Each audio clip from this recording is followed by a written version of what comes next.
Gálandor vagyok. A föld legveszélyesebb helyeit éltem már túl. Dzsungeltől a sivatagig, a Himalájától az Antarktiszig. Olyan helyeket, ahol a kellő túlélési ismeretek nélkül egy napot sem élnél túl.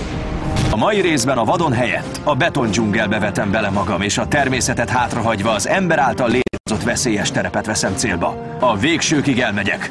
Komoly erőpróba előtt állok. A legfontosabb, hogy tájékozódjak. Majd megtervezem a következő lépést. De nézzék a látványt! Egy teljesen más világ! Ilyenkor az ember mentálisan is kezd leépülni. Úgyhogy jobb, ha mozgok egy kicsit, és nem hagyom magam. Túl közeli kapcsolatba kerülök a helybéliekkel, aki nem nagyon örül nekem. Nedves, csúszós a talaj. Ezért legszívesebben megragadnánk egy fát, de csak óvatosan. Még 2 órán van a világosban. Ideje letáboroznom. Aztán bűzös csatornákba is leereszkedem. Klausztrofóbiások előnyben?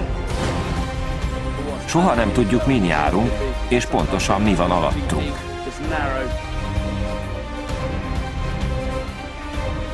Észrevettek. Vége a kalandomnak. Ideje hazamenni. A túlélés törvényei. Nagyvárosi túlélő.